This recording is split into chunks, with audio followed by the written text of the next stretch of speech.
Hi there, and welcome back to another edition of ScaleUp Radio, the podcast inspired by the Entrepreneurial ScaleUp System and designed to make navigating our scale-up journeys that little bit easier by learning from others' experiences. I'm Kevin Brent, and today I'm excited to interview Lucy Eden, founder of Be In Your Element events. And Lucy's company creates unique well-being experiences for corporate clients, but also smaller clients too, ranging from yoga sessions to rave yoga with a live harpist, and all sorts of other aspects of wellness. And in just 2.5 years, they've worked with clients like Nike and the NHS, thanks to their pool of over 90 well-being warriors, as Lucy calls them. And Lucy shares her journey, discussing the importance of workplace well-being in preventing burnout and in boosting productivity. She also opens up about the challenges that she faced, from self-doubt to managing cash flow, and her vision for the future, including expanding her team and opening wellness spaces.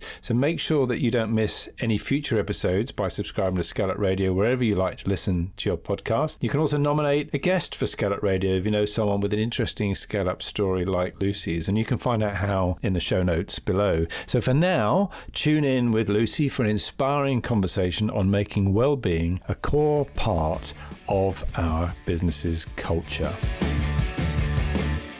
Welcome to another episode of ScaleUp Radio. I'm delighted today to be joined by Lucy Eden, who is the founder of Be In Your Element. So Lucy, welcome to ScaleUp Radio. Thank you so much for having me, Kevin. It's great to be here. Well, fantastic. And you're joining us from the lovely Canberra Sands by the sounds of it. I am. I've taken a leaf out of my own book and given myself some wellness time after a very busy mental health awareness week with work. Brilliant. So tell us all about Be In Your Element then. So Be In Your Element is a wellbeing events company. So we create and curate experiences that are wellbeing focused for mainly corporate and commercial clients. But we're here to kind of, give everybody as an individual the tools and the understanding and the insights to always consider what they're doing for their own health and wellbeing. Excellent. And how long have you been running Be In Your Element? So we're actually a company that kind of came out of lockdown one. We've been officially operating for 2.5 years, but then it was a bit of a brainchild of mine for a year or two in the various lockdowns that we had to then bring it to fruition in the world 2.5 years ago. Yeah. Brilliant. And what makes you different? I mean, there's a lot of people that talk about wellness. So what makes you different and what you offer? Yeah, I mean, that's a great question because you're right. I think it's, dare I say it, a bit of a buzzword, which I do, like most people, I think get a bit frustrated willy-nilly, if you like. But we just do things differently in our approach, and we make things really fun and engaging because at the end of the day, that's what it needs to be. Because if we're having, a sense of connection to whatever it is that we're doing, we're certainly then going to find it more sustainable to do. And if we're enjoying what we're doing, then we're certainly going to make, movements to ensure that we're doing that as much as we possibly can.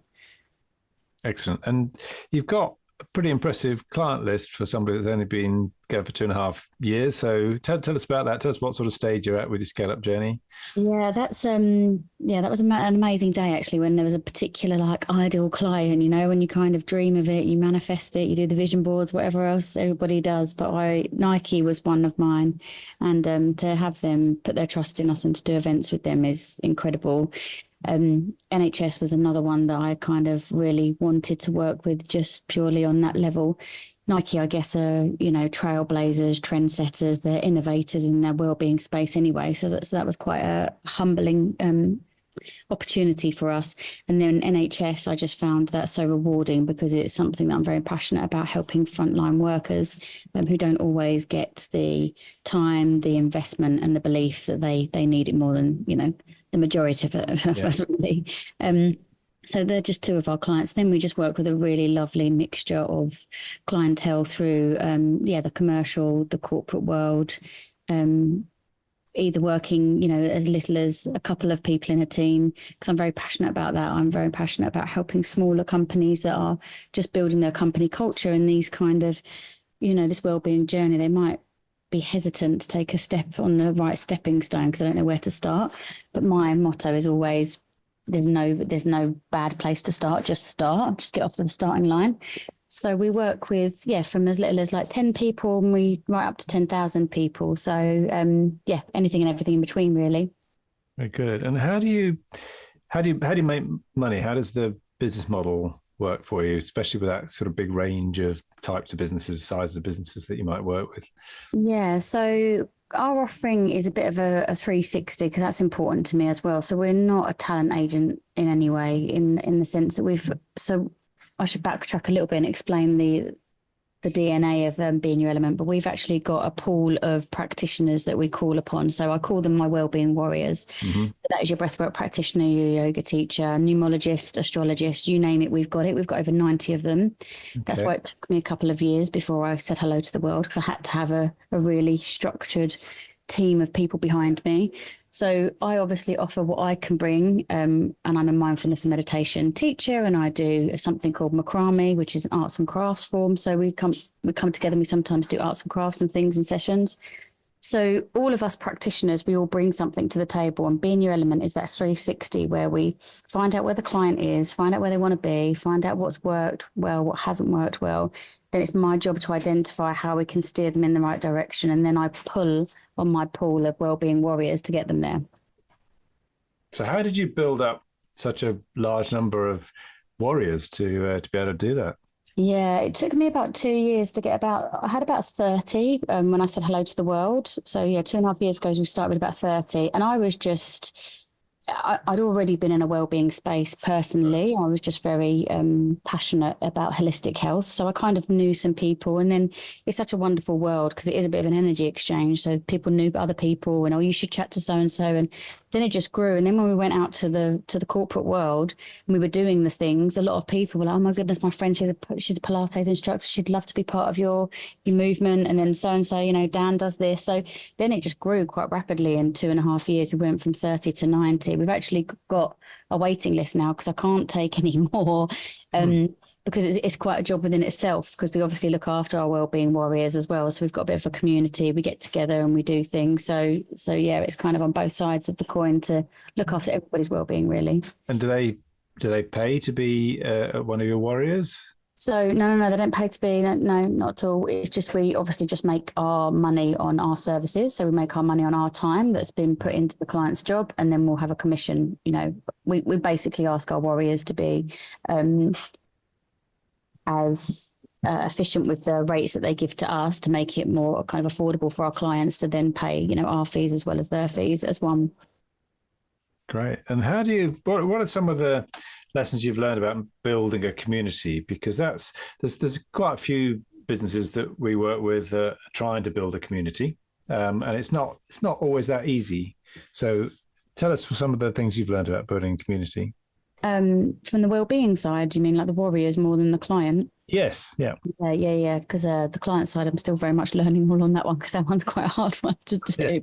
Yeah. We are getting there, which is good, because we do have clients that come back to us for 2-3 years now. We're going to come up to our 3rd year for some clients, which is great. But yeah, with my wellbeing warriors, that's been an easier task than the client kind of community that I try to build. And the reason why is, I guess, because I'm in the wellbeing space, there's such a lovely energy with the people that have kind of navigated themselves into that space anyway. Right. But it really is just an organic energy exchange, and people think of other people. And so it's actually been quite lovely, because we might do an event at a venue, and then I actually brought all of my warriors together and I gave them a wellbeing day to give back to them. Okay. So we did a session which none of my warriors were doing, so everybody had the day off, if you like. I got external people in, and now some of my warriors work there. They kind of go to this venue and they do meditation in the morning, or they do a yoga class in the evening, because it was a wellbeing venue. So that's actually been quite easy to build that community, because everybody is very naturally wanting to, help everybody rise and connect more people. So that's been quite lovely, because that's formed really lovely connections as a whole in and outside of the group. And do you find that does it work out as a kind of 80-20 rule as to the ones who use the most, or is it evenly spread?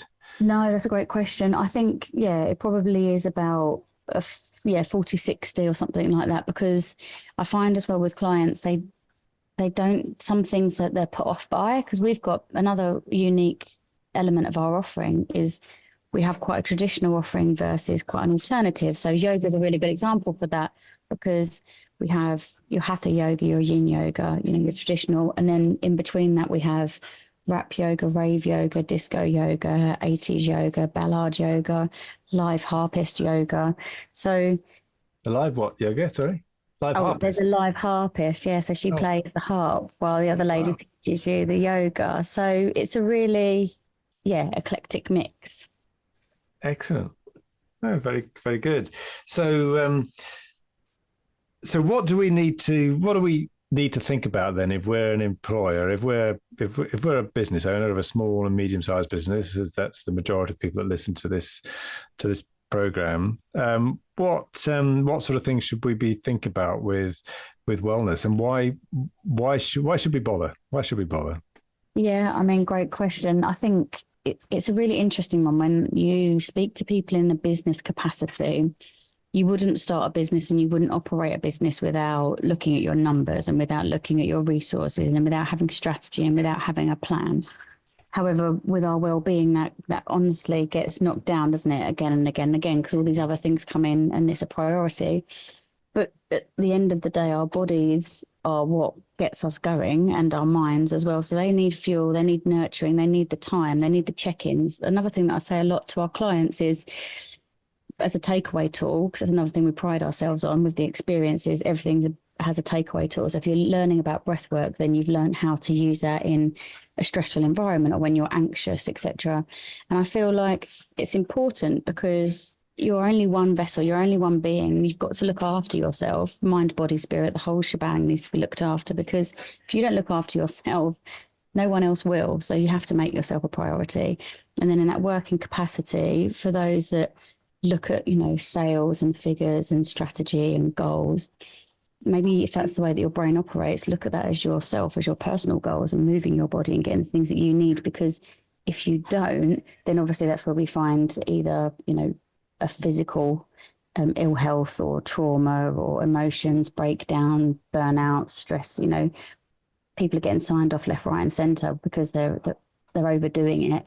So it's just about having that awareness. And I think my mum used to say, like, don't teach granny to suck eggs. I don't know if you've heard that one. It's an old one, but we all know this. We all have this inner knowing. We need to look after ourselves. It's obvious. If we have children, we know it because we get them to be active. We know the importance of them being out in nature, being playful. However, we don't talk to ourselves in that same language, which is, it's there intuitively. We've just got so much external noise going on. We're not listening. So that's why it's important. And it's important for companies to amplify that message, because like I say, there's too much of the external noise. If you should be doing this, you should be doing that. It's on social media. You should be logged on for 17 hours a day. You need to get rid of, you need to do your emails, all of these different external noises.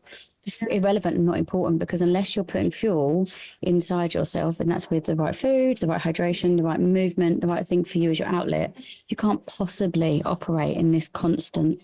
We're human beings. I use this a lot, this kind of analogy of, but we're not in the being very much. We're human doings at the moment, because we're constantly in the doing, and we need to be kind to ourselves. And I think organizations have a responsibility to amplify that messaging, to help people in the workplace, but give them the tools and the understanding and the insights to enable them to do it in their personal life as well.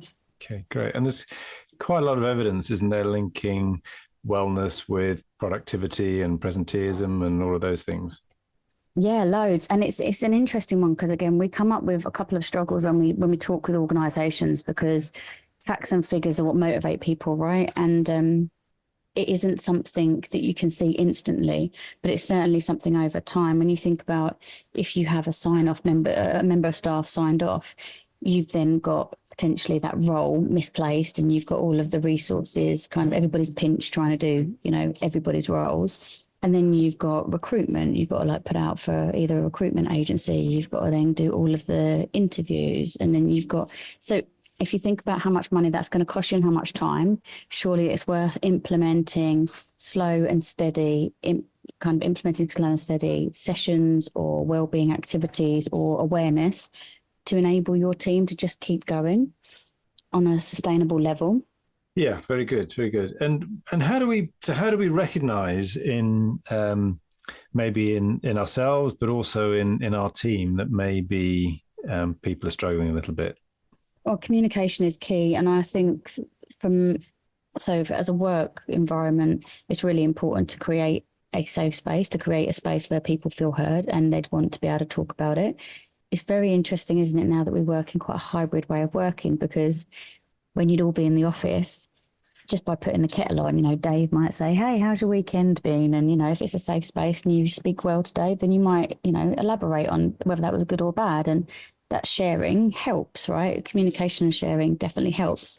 So I think, again, there's a bit of, people need to up the ante a little bit as an organisation, because where we're in this hybrid way of working, they need to encourage that, bringing everybody into the office at any one time, or bringing them as a gathering, maybe quarterly. Like, you need to still encourage that human to human connection and creating an area where people can openly speak about what's going on, because what's going on outside of work does come into work.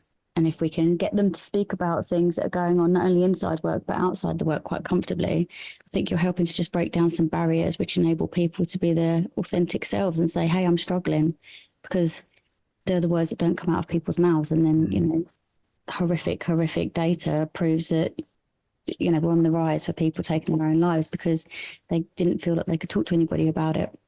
Yeah. So how do we create that environment in a business when we can feel that we can openly share those things? Well, I think, if you take us back to, if you think about lockdown, there's lots of different things that you can take away from lockdown. But the one massive thing that I took was how we are quite tribal still. Because if you go back to history, we was all in tribes. Humans were all in tribes. There was community, there was togetherness. So to create that safe space and to create all of that, you definitely need to bring your people together. You need to kind of break down the barriers of isolation or anybody feeling alone and not able to be their true selves. Because I don't know about you, but I've certainly worked in organisations where I look back now and I wasn't myself and I struggled and I didn't raise my hand to say, because I thought that would be a sign of weakness, or I thought, no, they're expecting me to do this. I actually did a job once where I did it for nearly a year and it broke me. I kept going. I actually fell pregnant, which is why I ended up stopping. And then when they redid the job, they got two people to do my job, and I should have put my hand up, because there was never, and I didn't know that when I started the job, nobody had done it before, like as one. I was the I guess I was the experiment. And if I'd put my hand up, I certainly would have helped my overall health and well-being. And I think I would have helped the company, because they should have known that they were putting too much on one individual. So no disrespect to them, but I didn't feel in that safe space, because it wasn't encouraged, and we weren't pulled together, like with team building activities and things like that. Socials, they're all really important to bring people together on a human to human level. Yeah. And how do we strike that balance? Because we've got to be open to it, and wellness is definitely something we really need to encourage and look after our team to get the most out of them. But there's a balance, isn't there? Because it can be used as an excuse, can't it? People could go the other way and say, well, I need a bit of time off because I'm feeling anxious and stressed. And sometimes it's very, very real. Other times it's less so. How do we strike that balance as a business owner? Well, I think that's always going to be a challenge, and it depends on the organisation, how many staff members you've got. I mean, that's certainly an easier task if it's a smaller organisation, because the other thing I say to my clients is, have you asked your team, what do they want? Because sometimes you can have organisations that have a board of directors, or maybe they've just got, a CEO or 2 or 3 people at the head, or a HR department, and they're speaking on behalf of everybody, which is fine as long as they've been able to extract the intel and find out what people actually need and want. Because that's, of course, you're going to get closer to the mark if you're actually asking people what it is they want. And then in turn, you're giving people that empowerment and that sense of belonging, which we all need as humans, by asking that question. Okay. All right. And I think there's something, I had it come up not that long ago, actually, with one of our clients, because there's a misconception that what this is all about is about just creating a fluffy, lovely place to be, and a bit like going to a spa for work. But actually, what we're talking about here is at least what I believe we're talking about here is building a culture which enables high performance. Mm-hmm. So we're building a high performance culture. So it's not just about having a lovely super comfortable place to work. It's about looking after our people so that they can perform really, really well. Yeah, and again, that you've got to ask the question, right? Because let's say you've got somebody who's a mum, a single mum maybe. So for her, flexibility with her work hours is really helpful for her because it's going to alleviate all the stress and the juggling because of what she's trying to do.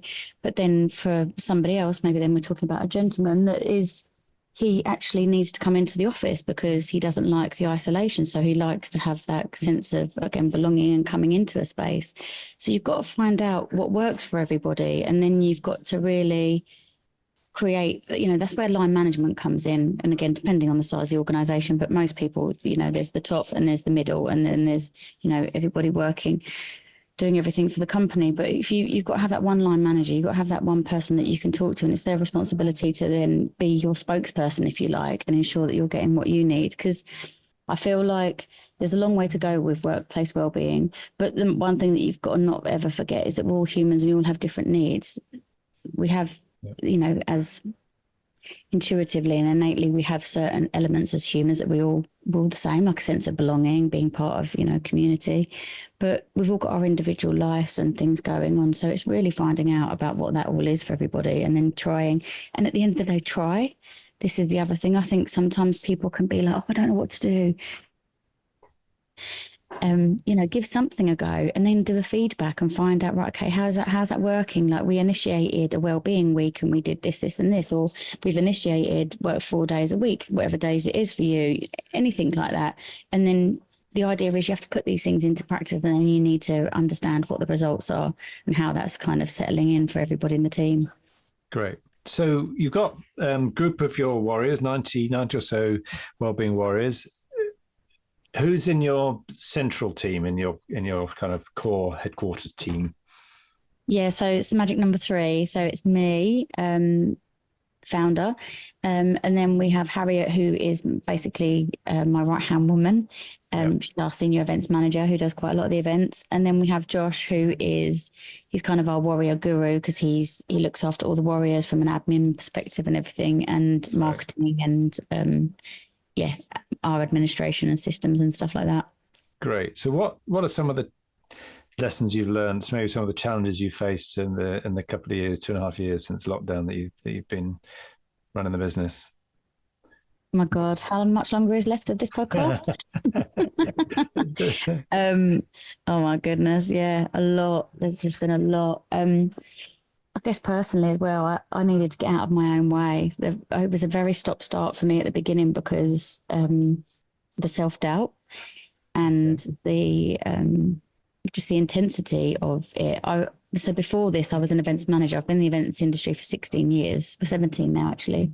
And half of that time, roughly, I was a freelancer. So I'm completely dedicated to getting out of bed every morning and, getting in front of a computer and working on my own. And I'm very disciplined in that way. And I'm a career-minded woman. So that was never a challenge. But it was quite something else when it was, a brand that was me. I've always been hidden behind a brand. I've always been a freelancer working for Rolls-Royce or Aston Martin or Google. And that was cool. I knew that brand and I could represent that brand, confidently. But for me to be Lucy Eden, founder of Be In Your Element, and to, podcasts and radios and things, there's no way I would have done this 2.5 years ago. I just didn't sit comfortably with that. It was quite a struggle. Yeah. So I guess that was the first stepping stone to the struggles. And then next to that is obviously the financial worry. I've got my own company and so does my husband. That's probably not the wisest move out of lockdown, but we both passionately wanted to do what we wanted to do. So that's another thing that always gets you unsteady on your feet sometimes. And then just all the trials and tribulations that come through with it, really. I mean, there is a lot, but those are probably the two main ones that have been quite challenging. But you just got to keep the faith and keep pushing and know that what you believe in is out there and is needed, and also the check-in. Like I do the regular check-in with myself, with my health and well-being. And you obviously do a check-in on your business because you need to just be like, right, okay, is our messaging the same now? Have we, from what we've learned from the last couple of months or the last year, what does our client need, and how can we best answer that? So that's always really, that's been a good challenge for me as well, because I didn't really get that when I first started, but I wholeheartedly understand that now. So what has changed in your messaging and your positioning since you started? Yeah, so I'm messaging in a position. I think when I first started, interestingly, I again my background events, so that was an easy win for me, if you like. I could have gone to my fellow event professionals and been like, "Ta-da!" But I didn't. I went as far away as you can. I went to Nike and people like that because I thought, Lucy, test out what you're offering here, like to the waters of unknown, if you like, and see how it fits. And now actually our messaging is very much about being a movement and in the events industry more than anything, actually, because all of these people, they want to do well-being for their events and they want to kind of bring people together and kind of put this as a well-being focused experience, but they don't know where to go or they're making the wrong decision. So now our messaging is clear. It's just like, we are your go-to, and we want to make sure that well-being, as much as it is in the workplace, it is in your events. It's a pillar. So it's a consideration that sits as a foundation. It's not in a nice to have budget. It's not a nice to have in your company culture. It's not a nice to have within your conferences. It is a must have in all of those. So our messaging, if you like, has just got a bit more brass with the fact that everybody should be thinking about this. Because I think when I first started, my messaging was maybe saying things that I thought people wanted to hear. Okay. Yeah. All right. Very good. So, what are some of the things you've obviously got a lot right? You managed to break into a really large, well-known brand company. So, what are some of the things you think have led you to be able to do that, to be as successful as you have been already? The people around me, I think, definitely the people around me, because when that self-doubt and all those other things can come into play and knock you off your feet, good people around you, giving you sound advice is definitely keeps you on the right path. Yeah, I think it's really the people around me and the belief to just keep going, to just, not give up if you know this is what you're meant to do. And if there's something, even if it's just a sprinkle of something, because sometimes it can be so intense when lots of curveballs are coming and then you're like, oh my God, I'm quite a spiritual person, right? So I don't know whether I'm thinking, is that a sign from the universe that I need to be stronger and this is my resilient building challenge? Or are you just giving me all these curveballs because I'm on the wrong road? So you have to sort of, put your trust in the process and just go with that and keep believing. So yeah, that's probably helped me get this far. Brilliant. And what, if you look back over the last 2.5 years, what, if anything, would you have done differently? I definitely wouldn't have taken so long to get off of the start line. I was too hesitant there with my self-development, the self-belief, all of that. I think that could have made a difference with my start. And getting on top of my numbers, actually, because I wasn't very good at my company numbers because I was just led by, I want to do this and I want to do that and I want to do this. And then full transparency, because I know this is for like-minded people on this podcast. And then I've been freelancing to financially sustain, because I know it sounds quite successful when I name drop Nike and NHS, but in a real world, I'm not doing enough events that the whole year through to sustain me financially with the mortgage and whatever else. So, I've got out of my own way with my ego, because at the beginning I thought I thought that was probably something to suggest that I had failed. But not at all. It's something that I believe in. I believe in it so much that I'll do whatever it takes to get it to where it needs to be. Yeah. So once you change that narrative, and this is what I mean about the journey, because at the beginning I wasn't speaking to myself like that. But as soon as I kind of switched that, that's when the change starts to happen. Great. So that's my change for myself. I would have liked to have spoken to myself differently, probably a lot earlier on, and got on top of my numbers as well. Yeah, and yes, you just preempted a question actually from me around how you're managing the cash then in a growing business, and one where both you and your husband have to earn a living from your businesses. You don't have anything else really, one other partner or somebody to rely on. So so you answered a little bit there. Anything else you'd say about managing the cash? I mean, yeah, just get on top of your numbers, because I was doing things because I was just like, yeah, I definitely want to help that client and I definitely want to do that. And then you've just got to rein in what your outgoings are versus, and again, that's a check-in. You need to keep checking in with that, because that was a thing that I didn't do. And my outgoings were obviously increasing for X, Y, Z reasons, because we were updating our systems and our processes is really good in the back end now. So that's an investment, obviously. And so you need to be just checking in to just think, right, okay, how much actually do I need to be making before I even, just to cover the business cost basically before I even put some sort of wage towards my services. So that's definitely something that I should have been doing a bit earlier on as well. But yeah, all over it now, which is, it's just peace of mind as well. It just means that it helps you obviously project and set targets. And, you know, I've got a core team now of 3, so we all have our targets, and everybody's then empowered as well because they've got a sense of organisation and ownership over what their role is and what they need to do. And that all comes all with that. And how frequently do you set those targets and review them? So, well, we basically do things quarterly. Yeah. But we've obviously got like monthly targets and things, but we do a big push quarterly. Like we have, now that we've been going for 2.5 years as well, we have things like our awareness days. Like I mentioned, Mental Health Awareness Week. They're obviously our bigger weeks. You know, we could be doing 18 events in a week, and then some months we could only do 2 events a month. So it's a real contrast. So it's about navigating your way through that, because if anybody's listening to this and they're in year 1, 2, it's definitely year 1 is the hardest. There's no doubt about it. Year 2 just gives you that. You've got a year to go back to, right? So you know when your peaks and your troughs are, which can help you to then whatever you might need to do to try and, you know, get more business in the certain months, or think about what your extra pipeline is that maybe is another revenue for you. And then you can sit more comfortably with that, because then you look at your year and you can project and you can have goals and you can have an understanding of what, you know, is going to work for your business throughout the whole 12 months. How do you what's your most successful ways of generating new business, of keeping that pipeline? Yeah, great question.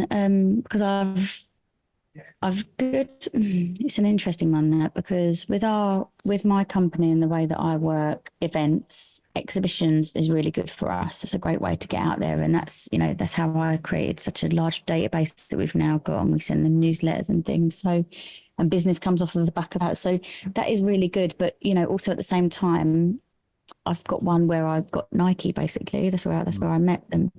Then I've got others that were just a waste of time, because people were coming into the event itself and selling to me rather than, so that organizer didn't actually vet the people coming in. So if anybody's thinking about that as a marketing strategy, it is worth it for me. But I definitely need to just be more clever about, because that was like a wellbeing event. So I thought, yes, definitely go, because it's got wellbeing in the title. It's going to draw everybody that wants to go towards wellbeing. But where they didn't vet the people coming in, it let everybody in. And then that was a waste of our time, because there wasn't any clients coming in per se with any inquiries. There was a lot of people that were trying to be in the industry and not knowing where to go. So that would be a bit of advice for anybody, to make sure you do your homework on how those clients are allowed in, or how prospective clients are through the door. Yeah, very good. So what do you love about what you do? Oh my God, all of it. apart from the stress and the strain of the money and the CEO. It's interesting, because the CEO side of it is still what I struggle with just that, you know, the broader range of it. But if you're asking me, like, being in it, which is, you know, me all over, I'm an events manager, I'm hands-on, so I get in there. I love it. I love how you bring people together. I love how you change lives. I love how you can just sow a seed of something that can be, it might sound cheesy, but it's the truth. It can be life enhancing for people. We've had so many different individuals that have come back to us in that moment, or even after, and said, thank you so much. Like, I've now started doing yoga, or thank you so much. Like, you've helped me with my migraines through breathing exercises. Like, the smaller the better for me, really, in a way, because if we're helping individuals and it's just little nuggets like that they are doing in their every day, my work here is done, because that's exactly what we're trying to do. And we try and do it on a larger level and help organisations, because there's a need for it, there's a cry for it. But also at the same time, all day long, just seeing people. And it's interesting when we put together a group of people that could potentially be a little bit not open-minded to it. So that's happened a lot of times, because we're dealing with quite a tough crowd, right? Because when you normally go to a yoga class or something, you've chosen to go there, you've paid, you've already made a commitment, you're already accountable, right? You've made that decision. Whereas we've got a bit of a tough crowd, because Brenda from HR could have organised this for you and you don't want to come. And then we've got like a room full of 100 people and maybe only 5 people want to be there. But what I really enjoy about that is that actually those people that didn't want to be there, you should see them after we've maybe done a grounding meditation, or maybe we've taught them how to do samba or whatever it could be. It's just interesting to see the energy shift and actually help people just get out of their own way. That's also really, really rewarding. Good, excellent. So I probably should ask you for one tip. If we're feeling stressed, what's one little thing that we can do just to help us to relieve that stress? Well, my favourite bit of advice with this actually is it's three things, but it's doing it with one thing in mind, which is always good, because we all don't have enough time, right? We don't have time to do this, we don't have time to do that. So I don't know if anybody's read the book Atomic Habits, but he speaks about, putting a habit on top of a habit stacking, right? So I like the idea. Mindfulness is phenomenal. If anybody isn't already doing it, I challenge you anyway, because most people are doing mindfulness, they just don't realize it, because you're just being in the moment. Meditation and movement, the 3 M's basically, I think are so important. So if you can just get out and go for a walk, especially now we're in the summer months in the UK, it's absolutely glorious. We're coming into summer and it's just so lovely. If you can move your body mindfully, and that's just being aware. So you're just bringing awareness to the movement of your body, your breath. You get into a kind of mindful meditative state. And so you've done 3 amazing holistic elements right there. And all you've possibly done is just stepped out your door for just 10 minutes. And that would be game changing if you could keep that up, if not daily, every other day. Brilliant. Fantastic. So what's the legacy that you want to leave, Lucy? What's the big aim? I think it's just the fact that I kind of said at the beginning when we've changed our narrative is we want to be the go-to, and I want to be able to initiate that this is just a standard. It is foundations. Businesses are built upon it. So, businesses have got they don't even need a building now, but businesses have people, they have strategy, they also have well-being, inclusion, diversity, they have all of that looked after as a standard. Events, they have a venue, they have security, they have food and beverage, they have a well-being element for their guests and their staff. That's what's really important to me. It's not just all shiny on one side, it has to be shiny on both sides, so that people aren't just having their lunch break on the floor in the back corridor somewhere or on a flight case. They're eating nutritional food, they're having proper breaks, and they're sitting on nice furniture to, have a couple of mindful moments, because they're potentially being asked to work for 17 hours for the day. Yeah, great. And if we're having this conversation in 5 years' time, what would you count as success? Oh yeah, if we're having this conversation in 5 years' time, and I'd love that. We should put it in the diary and then see what we're talking about. Yeah, I would love to say to you that this is just a norm now, and that there's been loads of, my business would have grown in terms of people to enable me to do that, to have further reach and to do it more widely. And also I'd like to host spaces as well. That's another dream of mine, to not only do it as a service, but to then actually have a Be in Your Element space where people can come on an individual basis, because I'm obviously talking very much in a corporate kind of crowd work basis, but I'd love to create a space then that individuals can come and be in their element too. Brilliant. Good. Well, thank you, Lucy. It's been absolutely fascinating. Are you up for a couple of quick fire questions before we close? Yeah, go for it. Good. So if you could go back to your younger self, what advice would you give yourself? You've already hinted at it, I think. Yeah, I think to add to that, I would just not care what people think so much. Listen intuitively, not externally so much. Okay, good. You've already mentioned Atomic Habits by James Clear. What any other books or learning resources that you'd recommend? Oh yeah, what's another good one there for business? I guess I've just got the one in my head that I'm reading at the moment. 52. This is quite a good book. I love it. It's 52 Ways to Walk. I can't remember the lady's name. I know it's right here, but she just literally talks about walking different ways. 52 Ways to Walk. Annabelle Streets. I didn't even notice her name had streets and surname. That's brilliant. Yeah. And it's just really simple, because it just gets us back to moving our body in different ways. There's 52 ways that we can move our body. So it's a good read. You should pick it up and read it. It's a good one. Brilliant. Excellent. Lovely. Any particular apps that you'd recommend or bits of technology? Well, Headspace and Calm are all good, aren't they? I use Insight daily. I find, and again, in this book actually about walking, it gives you so much information about facts and figures and stats of how we, from the neuroscience and everything like that as well, how we work and how our body and our mind is all connected. And what's interesting is we really do need the silence. So actually, when we come to all of these apps and things, I know some people need the music or they need something in the background because they can't handle the silence. But actually, the more we do that, the more we're allowing our brain to restore itself. We're obviously doing that in our sleep, and that's the best time to heal. But if we can do that in everyday practice, and Insight is great because it's basically Insight timer. So you could just put a timer on for 10 minutes in silence, because otherwise when you meditate and do something like that, you don't know what the time is. And if you don't want to keep looking at your watch, you want to just have something that goes ding. It's just a nice little, I like that app. Okay, very good. Excellent, thank you. And who's had the most influence on you as a business leader? Oh, that's an interesting one. Who has had the most influence on me? Do you know what? This is going to be a bit of a weird one, but it just came to me straight away when you asked that. It's my son. All right. And I think that's just because the things that I'm doing it for my business and all the humans around me, like adults. But we actually give back to children. We give 5% of our profits to a children's charity, and we go into schools where we can.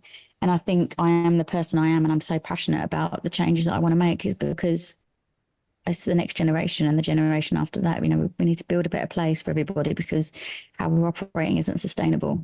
So he's massively my push to make the world a better place and to keep on going. Brilliant. And that's part of your prevention is better than the cure. Yeah. That's exactly how I say, and we're part of the prevention as much as the cure. Yeah. Yeah. Fantastic. Brilliant. Well, it's been absolute delight talking with you, Lucy. If people would like to get hold of you or find out more about Be in Your Element, what's the best way for them to do that? Thank you, Kevin, for having me. Honestly, it's been lovely. The best way to get in contact is we have a website, which is yourelementevents.com. You can get our contact details there. We're also on Instagram, which is _ at be in your element, _ and then same on LinkedIn. We're just Be in Your Element. So you can find us on those 3 channels. Brilliant. Fantastic. Lucy Eden, thank you very much indeed for being my guest on ScaleUp Radio today. Thanks so much for having me, Kevin. Have a wonderful day. I hope you enjoyed that discussion, and if you're building and scaling your own business, you might well be interested in our book, The Entrepreneurial ScaleUp System. And it's exactly what it says on the tin. It's a practical handbook around scaling a business in a structured way. And you can order a copy on all your favorite online retailers, including an audio version, or you can find it and other supporting resources on our website, www.esusgroup.co.uk. That's esusgroup.co.uk, which is esusgroup.co.uk.